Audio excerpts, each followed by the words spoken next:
Welcome to the channel. Today we're going to be playing with these really pretty veneers. I've got them in a few different colors, one being this blue, brown, and gray color, which is going to be pretty awesome. I have a green, gray, and brown, and then a rosewood. So to carve all these pieces, I'm going to be using a few templates. One is going to be a scoop, and then I'm going to do this ladle. What I really like about these templates is that I have a safe zone on them, so it automatically tells you where you shouldn't carve. This material is so rad. Every time I cut into it, I just couldn't stop staring, and it was really, really fun to go in and pre-shape all these pieces and to start seeing those color pops just start and get revealed each time I made a cut. Now, I know I look like a pro on this bandsaw, but this one is brand new to me. I just got in this Rikon 14-inch deluxe bandsaw, and I've really just started playing around with it.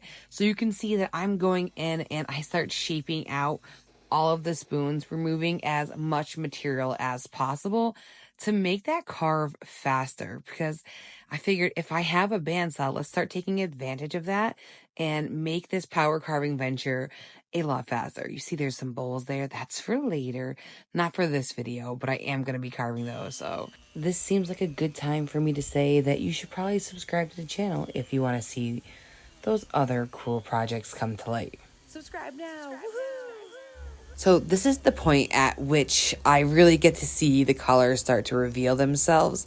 And it was really exciting. It's just so fun to kind of just see this pattern appear and then disappear as I continue to go deeper and deeper with my carve.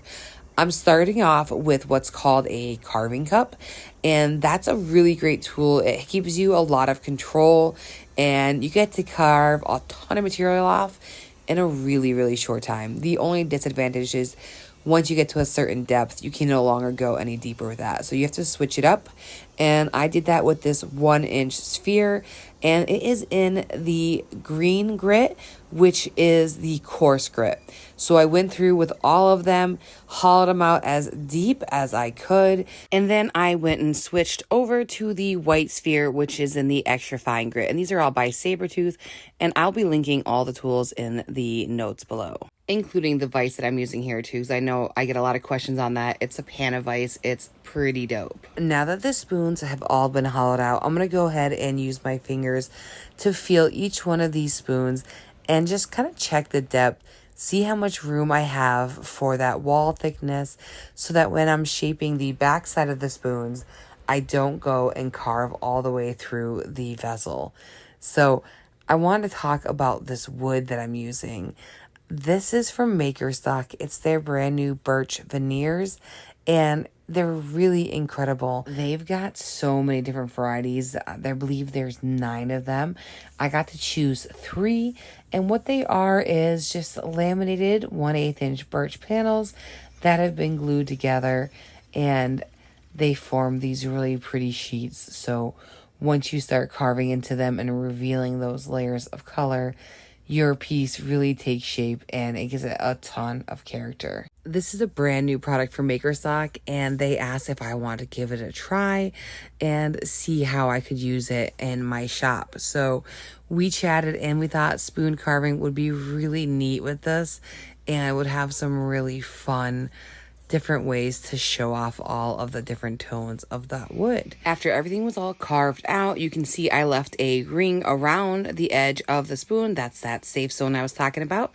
And I went through with some serious grit paper and 80 grit. And then as I went through it, I slowly got down to their 220. There was a ton of hand sanding involved. I don't have like a fancy balloon sander that I can just kind of stick in there and smooth it all out. One day, that's the future hope. But for now, let's look how gorgeous these all came out. I am in love with the appearance of the wood, all the different tones. It was a really fun material to use. So like a dummy, I just went straight into the finished process. I didn't test it out on any pieces of scrap wood, and this is the result I got. They're super dark and oof. So I've put on the finish for these spoons, but as you can see, they've definitely darkened up with that wax and oil that I put on here. So I'm gonna sand these all off and I'm gonna try a few different options. I've done a few tests over here with some different waxes and oils. I'd say the best one so far is the milk paint, which is this wood wax here. That one seems to be doing the best. So the oil I use is really beautiful stuff. It just didn't work for this product. So I did a ton, I mean a ton of sanding and a little bit of power carving to get it off.